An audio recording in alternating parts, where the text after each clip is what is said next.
Sampung maswerte at malas sa 2026. Year of Fire Horse Forecast ni Hans Kua sa Pilipinas. Sa video na ito, tatalakayin natin ang 10 key points sa taong 2026, Year of the Fire Horse ayon kay Master Hans Kua. Pero bago tayo magsimula, isang paalala, hindi tayo dapat umasa o magbase ng buhay sa astrology o feng shui.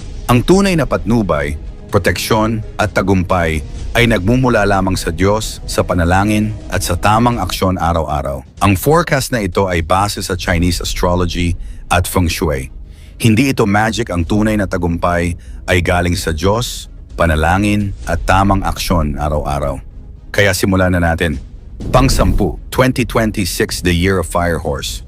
Ang taong 2025 ay Year of the Snake, isang taon na parang shedding ng balat ng ahas. Dito daw natin naiwaksi ang mga lumang habits at marami sa atin ang hindi natupad ang mga New Year's resolutions. Catamaran, delayed goals, at paikot-ikot na galaw ang namayani sa nakaraang taon. Ngunit ang taong 2026 ay Fire Horse. Ang Fire Horse naman daw ay mabilis, mainit at impulsive. Doble ang fire energy at doble ang yang. Mabilis kumilos, mabilis magalit, mabilis magdesisyon at mabilis ding magbago ng isip. Payo, huwag daw maging tamad o mabagal sa taong 2026. Kailangan nating kumilos ng mabilis, may disiplina at may tamang planong sinusunod. Ang tagumpay ay para sa mga handang kumilos, hindi sa mga nag-aantay lang.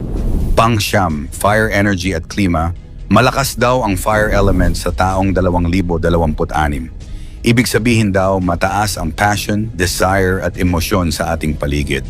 Ang mga tao ay mas mabilis uminit ang ulo at mabilis ding umikot ang mga pangyayari sa buhay. Ngunit may kulang sa chart ng taong 2026. Ang water element na sa feng shui ay konektado daw sa pera at cash flow. Resulta, maraming oportunidad daw at galaw, ngunit mahirap pumasok ang pera. Lahat ng negosyo ay magiging competitive at kailangan ng extra effort para mapanatili ang kita. Payo, kontrolin daw ang emosyon at planuhin ang mga desisyon ng maingat. Huwag padalos-dalos. Pang-8, love life challenges. Dahil sa sobrang lakas daw ng fire energy, mataas ang emotional na intensity sa relasyon. Maraming third party, biglaang hiwalayan, at impulsive na desisyon ang maaaring mangyari. Ngunit ang magandang balita daw ay magandang taon para magkaanak, lalo na kung compatible ang zodiac ng magulang. Ang mga taong ipinanganak daw sa tiger, dog at horse ay swerte sa baby horse. Ang iba daw ay dapat maging maingat, lalo na ang mga ipinanganak sa Year of the Rat. Payo, mag-ingat umano sa impulsive decisions sa love life. Planuhin ang relasyon, maging mahinahon at bantayan ang emosyon sa gitna ng matinding fire energy. Pang-7, lucky symbols, horse. Ang kabayo di umano ay simbolo ng swerte, good fortune at success. Maaari daw mag-display ng horse figurines sa bahay o opisina, lalo na ang mga tumatakbong kabayo.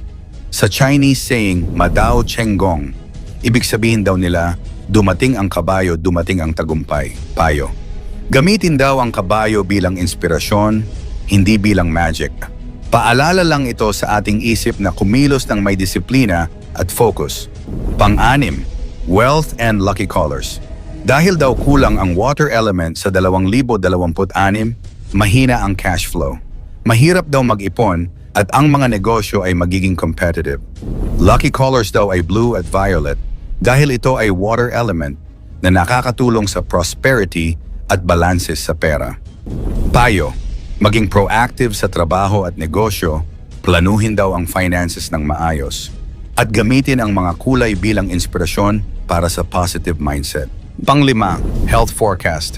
Mataas daw ang risk sa blood pressure, cholesterol, heart attack, stroke, at iba pang cardiovascular issues.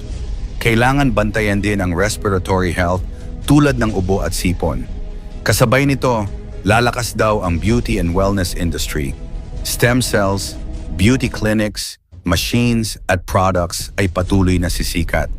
Payo, alagaan daw ang katawan, magpahinga, at bantayan ang kalusugan. Ang pagpapahalaga sa katawan ay pundasyon para magawa ang lahat ng plano sa buhay. Pang-4, Career at business. Social media-related careers daw ang pinaka-successful sa taong 2026. Content creation, vlogging, online selling, at iba pang collaborative projects ay magiging trending. Sa negosyo daw, lahat ay competitive. Kailangan maging proactive at mas mabilis sa kalaban. Execute first, plan later. Pero huwag kalimutan ang tamang diskarte at continuous learning. Payo, mag-collaborate, mag-share ng kaalaman, at huwag solo flight. Ang teamwork at tamang aksyon ay susi sa tagumpay. Pangatlo, zodiac allies at conflicts. May mga best friends at conflicts daw sa zodiac.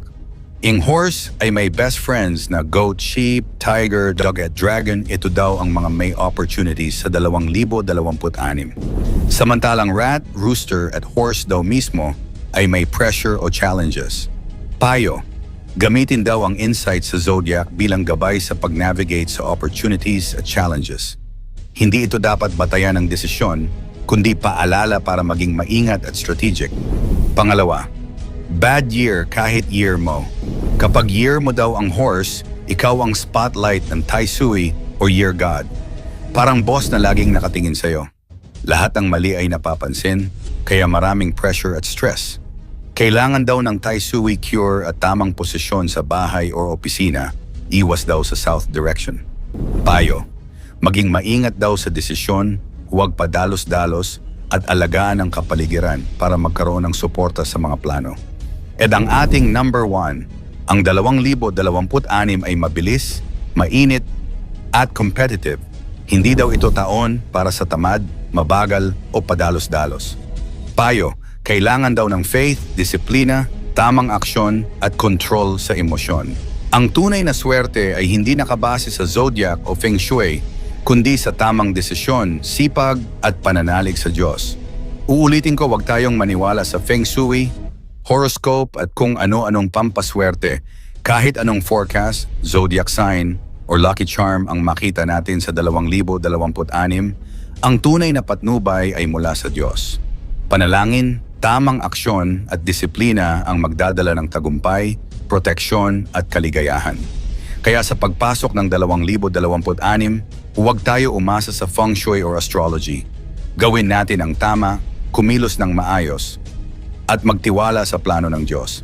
Anong mga plano mo sa 2026? I-comment sa ibaba ang nakakatakot na prediction ni Perez Hindi sa Luzon at Manila sa Pilipinas. Disyembre hanggang Pebrero, maraming hula at babala ang lumalabas tungkol sa susunod na taon at isa sa mga nagbigay babala ay si Perez Hindi. Ayon sa kanyang paningin, may ilang panganib na posibleng mangyari sa Luzon at Maynila mula Disyembre hanggang Pebrero, partikular ang sunog sa mga gusali at palengke. Bago natin simulan, isang paalala. Ang totoong naniniwala sa Diyos ay hindi dapat maniwala at matakot sa ganitong mga hula. Sa Diyos lang dapat tayo magtiwala, kaya simulan na natin. Pang-10. Babala sa Hilagang Luzon. Ayon daw sa paningin ni Perez Hindi, tinutukan niya ang hilagang bahagi ng Luzon bilang isang kritikal na rehiyon. Nakita niya sa espiritual na kalagayan ng lugar ang posibilidad ng sunog sa mga gusali. Ang kanyang pananaw ay nagpakita ng matinding pangangailangan para sa maingat na pag-iikot at alerto sa mga lungsod at bayan sa Hilaga. Sabi niya, 3 buwan ang pinaka-critical na panahon para sa Hilagang Luzon, kung saan maaaring magkaroon ng sunog at iba pang aksidente. Pang-9, ang babala sa Maynila. Dahil ang Maynila ay bahagi ng Luzon, anumang panganib sa Luzon ay maaaring makaapekto rin sa kabiserang lungsod. Nakita daw ni Perez Hindi ang posibilidad ng sunog sa ilang gusali at establishmento sa Maynila. Binanggit niya na dapat maging alerto ang mga residente, lalo na sa mga lugar na maraming tao at gusali. Sa kanyang paningin, ang mga nasusunog na lugar ay hindi lamang aksidente, kundi may posibilidad na planado ng tao sa ilang pagkakataon. Pang-8, 3 buwan ang critical na panahon. Tinukoy daw ni Perez Hindi na ang pinakamahina o pinakadelikadong panahon ay magsisimula sa Disyembre 21, tatagal sa buong Enero at tatapos sa katapusan ng Pebrero. Sa loob ng 3 buwang ito, maraming pangyayari ang maaaring maging sanhi ng sunog o aksidente sa iba't ibang lugar sa Luzon, lalo na sa mga lungsod na masikip at maraming gusali. Binanggit din niya na ang mga palengke at negosyo ay maaaring maging sentro ng panganib. Pang-7, babala sa mga negosyo at palengke. Isa daw sa pinakamalakas na babala ni Perez Hindi ay para sa mga negosyante at may-ari ng tindahan. Nakita niya sa espiritual na kalagayan ng mga lugar na may ilang sunog na maaaring planado, hindi lamang aksidente. Binanggit niya na ang mga tindahan at palengke ay maaaring pagsimulan ng mga insidente ng sunog, kaya mahalaga ang pagiging alerto at pagsasaayos ng kaligtasan. Binanggit din niya na may ilang tao na sadyang nagpaplano ng sunog sa mga palengke, kaya dapat bantayan ang mga establishmento at maging mapagmatsyag sa mga hindi karaniwang kilos o galaw sa paligid. Pang-6, paalala sa mga autoridad at firefighters. Bukod sa mga karaniwang residente, binanggit ni Perez Hindi na ang mga autoridad at firefighters sa Luzon ay dapat maging handa. Ayon sa kanya, mahalaga na may maayos na plano sa kaligtasan, mabilis na aksyon sa oras ng emerhensya, at coordination sa pagitan ng mga ahensya. Ang babala daw na ito ay naglalayong tiyakin na ang anumang panganib sa sunog ay maiiwasan o agad na malulutas bago ito lumala. Pang-5, babala sa mga palengke at market fires. Isa pang mahalagang babala ni Perez Hindi ay tungkol daw sa mga palengke at merkado. Nakita niya ang posibilidad na may ilang planong sunugin ang mga market sa Luzon. Ang babalang ito ay nagdudulot ng pangamba para sa mga negosyante at mamimili, lalo na sa mga lugar na masikip at madalas puntahan ng maraming tao. Ayon sa kanya, may mga human perpetrators na nagpaplano ng sunog sa ilang palengke, kaya dapat bantayan ang mga establishmento at maging alerto sa mga hindi pangkaraniwang kilos ng tao. Pang-4, babala sa transportasyon.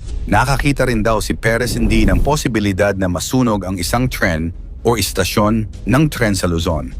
Binanggit niya na kahit may mga tao na maaaring mag-isip na biro lamang ito, seryoso ang kanyang paningin sa aspetong ito. Ang babalang ito ay nagpapakita ng pangangailangan ng masusing pagbabantay sa pampublikong transportasyon at mga pasilidad na ginagamit ng maraming tao araw-araw. Pang-8, posibleng tensyon o digmaan. Binanggit din ni Perez Hindi ang posibilidad ng tensyon o sigalot sa pagitan ng Pilipinas, China at Japan. Ayon daw sa kanyang paningin, may mga bagay na maaaring magdulot ng conflict sa hinaharap.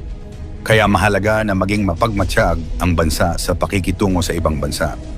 Ang kanyang babala ay naglalayong ipakita na dapat bantayan ang posibleng issue sa relasyon ng Pilipinas sa China at Japan. Binanggit niya na hindi dapat basta-basta magtiwala sa gobyerno ng China kahit na may ilang tulong na ibinibigay dahil ayon sa kanya, ang tunay na interes ay maaaring naiiba. Pangalawa, pagpapala sa pagbubukas ng negosyo at kabuhayan. Bagamat may mga panganib, sinabi rin daw ni Perez Hindi na may mga biyaya at oportunidad na darating sa bansa.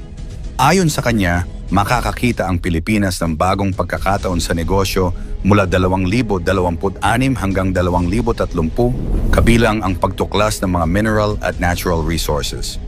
May potensyal na lumago ang kabuhayan ng mga mamamayan, lalo na kung gagamitin ng maayos ang mga biyayang ito. Ang babalang ito ay naglalaman ng positibong mensahe. May pagkakataon para sa progreso at pag-unlad ng ekonomiya sa kabila ng mga posibleng panganib. Binanggit niya rin ang presensya ng dark spirits o di kanais-nais na espiritu na kumakalaban sa negosyo ng bansa.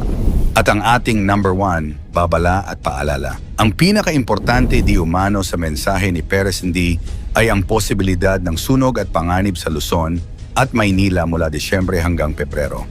Binanggit niya ang panganib sa palengke, negosyo, establishmento, sa transportation. May ilang insidente na maaaring planado ng tao kaya mahalaga ang pagiging alerto sa paligid. Ang mga prediction ni Perez Hindi ay naglalaman ng mga babala, pero huwag tayong maniwala sa mga hula, sa Diyos lamang tayo magtiwala. I-type ang amen kung sa Diyos ka lang sumasampalataya. Paki-like ang ating video, i-share mo rin sa iba. Salamat at God bless.